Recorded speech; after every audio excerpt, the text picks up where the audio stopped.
Plenty to discuss, I am sure, with our esteemed panel. Rob Earnshaw, Paul Dickov, Stuart Pearce, and presiding over it all, here's Cap.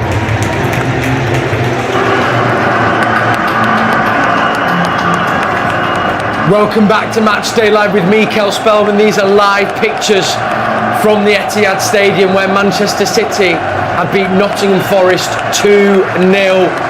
Not as easy as it looks though there, after Rodri getting sent off very early on in that second half. It was a hard-fought battle for the boys in blue, but they did it and kept that clean sheet. Paul, let's get into that straight away. Not probably the second half that any of us anticipated, especially coming from here at half-time. Don't think we saw that coming. I've got to say congratulations to Stuart and his 2-0. I think we all thought he was mad at the start of the game. But he's don't like to talk about it yet. Yeah, look, completely different second half.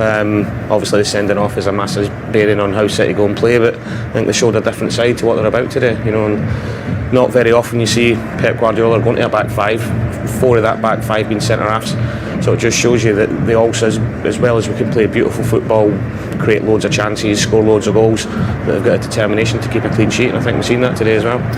For Steve Cooper and his Nottingham Forest players, Stuart, they actually really did really well there, and actually, you know, we saw Edison with a big save there, and there was a period for 15 minutes where City couldn't really get the ball. Yeah, I think they dominated the ball and the territory, Forest, in the second half because of the sending off, and that was the only thing that opened the door for them, to be honest.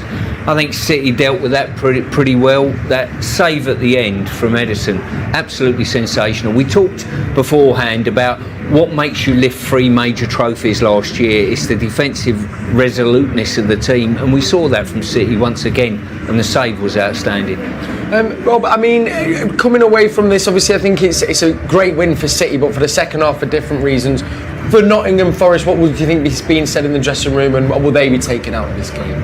Well, I think a couple of things is you've gone to Arsenal, you've gone to Manchester United, you've gone to Chelsea, and now you've come to Manchester City, and you created chances in all the games.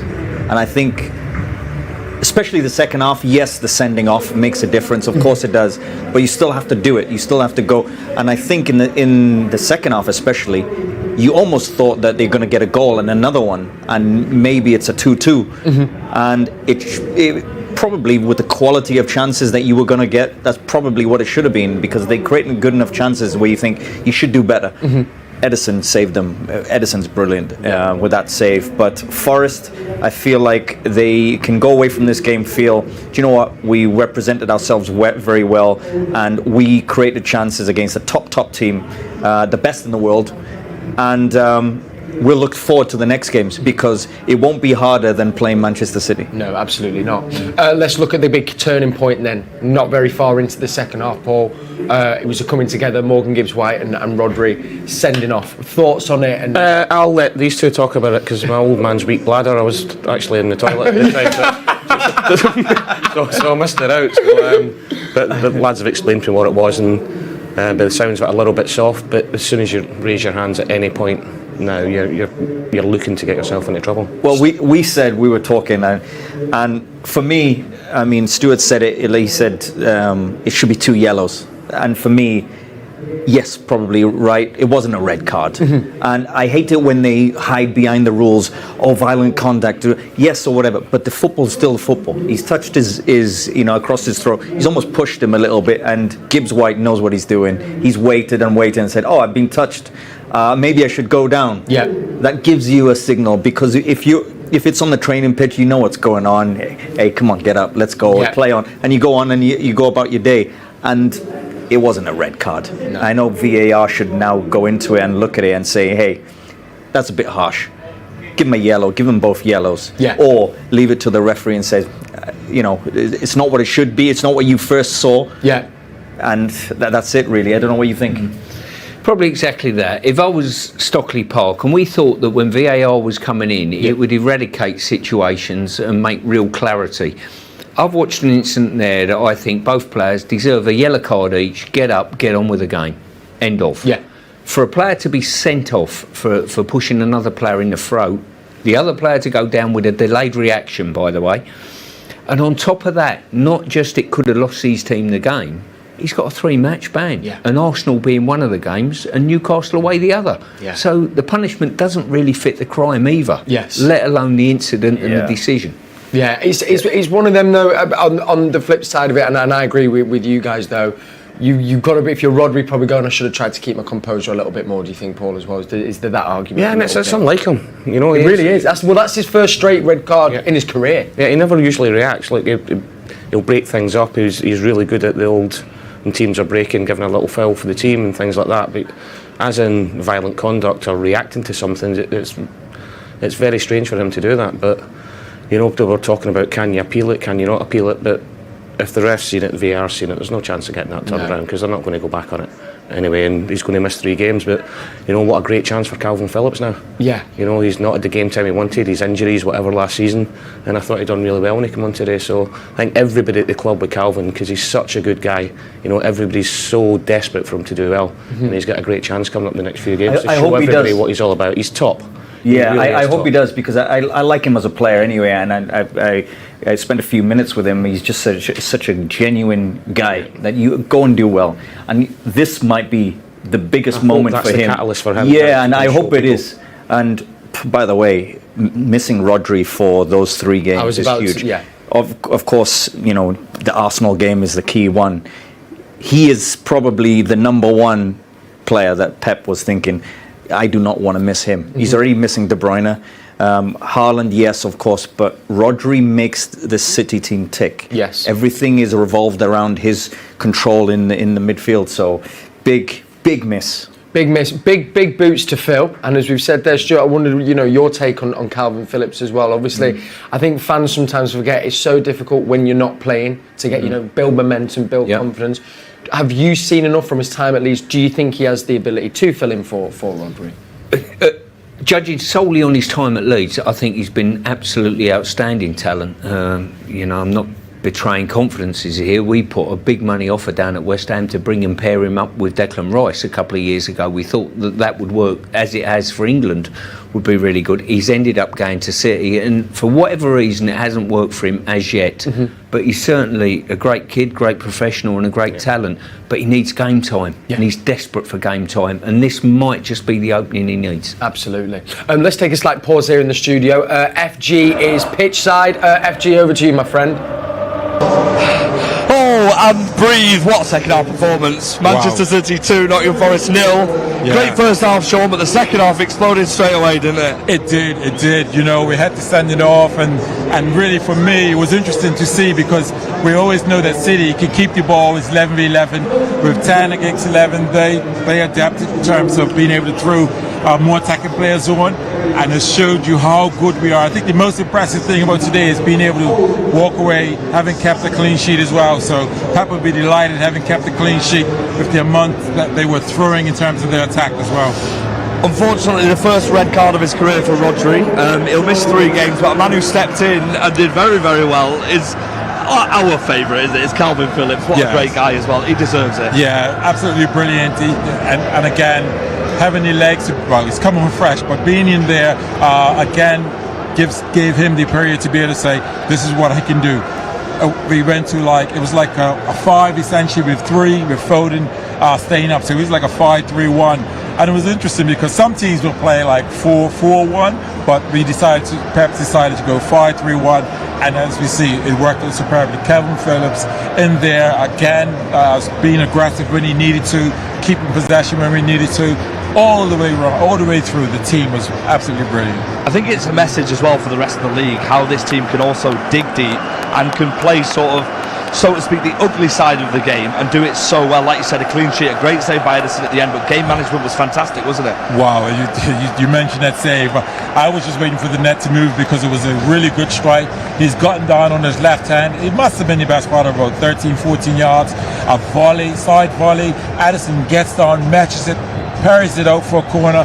Brilliant save from him, because for the best part of the second half, he didn't really have a lot to do. It was only really that particular time. He's come and taken probably 2 crosses, not under a great deal of pressure, but again, at the right time, being able to come, take those crosses and make that save. So right the way through, Really brilliant, absolutely brilliant. Absolutely brilliant indeed. And speaking of absolutely brilliant, is our star boy who we spoke about pre-match as well. Man of the match in the stadium today, Phil Foden. What an incredible performance again this season from him. Again, I mean, we often say what position. For me, anywhere in the field, because he's absolutely brilliant. But he takes his goal well, and the goal is really made from Walker. Kyle Walker makes this run in off the line. By the time their fullback or wingback sees him, he's behind him, and Walker's just setting it into the path of Foden. Foden comes onto it with his left foot. I think it's the best part of 13, 14 yards, side volley. Keeper has absolutely no chance. It's an absolute beautiful goal. It absolutely was beautiful, and so was the atmosphere inside the Etihad. How rocking was it today, Sean? It was rocking, and there were times when we would need it to be the 11th player, 12th player, if you like. Pep was at times saying, come on, we get more, and it was able to get a little bit more from the players, because there was one or two that was really being stretched physically, and that's because Forest were trying to get a goal somehow, some way, by throwing it. One time I saw 6 attackers from them, all in a line, looking for the ball to come in or be threaded down the side. So absolutely brilliant from the team in all, but in terms of keeping a clean sheet against this team that's trying to push to get a goal. Well, yeah, absolutely well done to everyone in the stadium, well done to everyone watching around World City. 100% record. Let's head back to it. I'm certain a very, very happy Kel, but from me and my strike partner, Sean Gota, we'll see you soon. Thanks so much, FG. Happy indeed. 6 out of 6 for Manchester City in the Premier League. Looking ahead, Paul, obviously we saw that free-flowing best in that first half, but to do what you do in the second half with 10 men and you keep a clean sheet, that almost feels like a different win, and will kind of give so much confidence to the defence, you know, particularly as you said, 4 centre-halves there. Yeah, I think the whole team, there's something special about winning a game with 10 men when you've got it. You know, not that the togetherness in the club is fantastic anyway, but sometimes it really slip backs against the wall stuff. You know, I mean, going back to Forest, I don't know, do you reckon they'll be a little bit disappointed second half that they've not actually created more chances? You know, the one save from Ederson, but do you reckon they'll be sitting in there now thinking maybe we could have done a little bit more there? I would be. You know, I expected them to put more pressure on City's goal. I didn't really see that. I saw Awunya went through, and his chip lob was a great opportunity to get the team back in it. And obviously Ederson saved. On and beyond that, I can't remember a great deal. Yeah, and well then, moving forward from Forest's point of view, I know we touched upon it before, but I guess it is a case of kind of keep going what they've done at home and maybe just create those few more chances, bit more of a goal threat away from home possibly. Well, the more you play against top players and top teams like this, the more comfortable you are. Yes. You can see their transition and their belief from last year is different to this year. I feel like they're a little bit more confident, and you've seen the second half what they can do. Not lots of chances, not lots of clear-cut chances where they feel okay they should score, but they're in opportunities where they pressure a Manchester City team. Mm-hmm. And I think that's where they are. They need to now come away from this game and think, we need to believe that little bit more. And we just played against the very best. And it's only 2-0, which is a decent scoreline. So, okay, what can we now do for this season? Yes. And I think the belief is a little bit more. And I would be, if I'm in the Forest dressing room, I'll be thinking, we could have got a chance in this first half. We could have, maybe that shot should have been put away, or there's those little moments where they created half chances that they think that could have been the one. Yeah. That could have been that 2-1. That could have been the 2-2. And I think that's where the disappointment will lie. But I think you kind of come away with mixed feelings a little bit in this game. It's kind of like you love playing against Man City and it was good, but at the same time you feel like, yeah, we could have done a little bit more. Yeah. We could have been more ruthless and our quality a little bit higher. Is that thing you were saying as well? If you're going to get only 2 chances, you've got to take at least one of them. Yeah, exactly. If you go into a game like this, you know your chances are way lower than most other games. And if you got 2 or 3 chances, you got to think, okay, a perfect day is that hat trick or the 2 goals from 2 chances. And what it does is it makes a difference to your team. Mm-hmm. Your team is now more confident because you're 2-1. You're more confident because it's 2-2. And Awunya wasn't as ruthless as he has been in the other games today. And he's probably the most disappointed player, I think, because he's going to be feeling. I would be kind of thinking tonight, and tonight I'll be like, that chance was a half chance, but really I should have scored. Yeah. And that's the type of mentality I think he's going to be going away with today. Keeps you up at night. To Newcastle away then is the next fixture, St James's Park. Brilliant atmosphere, always not easy for any team to be going to.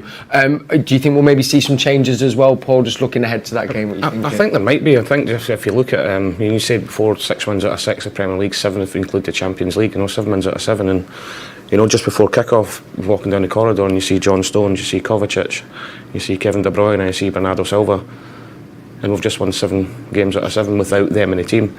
So, but obviously with Rodri getting sent off now, Jack coming back, I think Pep might, if he can, freshen it up a little bit. Oscar Bob, who's been fantastic whenever he's been in around the first team, come on. Rico Lewis, Sergio Gomez, which has looked good whenever he's come on this season as well. So I'd imagine that there'll be quite a few changes the other night there, and just maybe rest a few people going into the next few games. You see Newcastle as well. I mean, the start of the season has kind of probably not been as much as some Newcastle United fans wanted, but they're a great team, and it's going to be tough there for City, isn't it, Stuart? Yeah, they've generated. We talked about Forest's home crowd getting behind them. Newcastle are exactly the same. They're right behind the team, right behind the manager. They've not started this season as well as a lot of people in football thought they would. I thought they would have a seamless from last year. It's took them a while to get back in their stride once again. But St James's Park is a tough place to go. I think this weekend could be a good one for City. 3 points in the bag now. You've got, I think, Liverpool play West Ham, Arsenal play Tottenham. So a lot of the other top 6, if you like, are playing each other. There's drop points there, so it could look good for City. Absolutely. Gents, I could stay chatting all afternoon, but we're going to wrap it up there. Speaking of Newcastle as well, remember Matchday Live is with you for every game of the season. And I think I can speak on behalf of all the City fans watching. It's been a brilliant show, gents, all partly down to you, Rob. It's been so great to have you on. Thank you. Stuart, brilliant to have you in the studio. Paul, legend as always. And thank you to all of you for watching as well. You can now go and enjoy the weekend and breathe. City keep it, the perfect record in the Premier League, 6 out of 6 with that 2-0 win. And if you want to watch that full match replay as well as action from our EDS and our under-18s, you can get that on City Plus. Thank you so much again, and we'll see you for Newcastle. Have a good weekend. Bye-bye.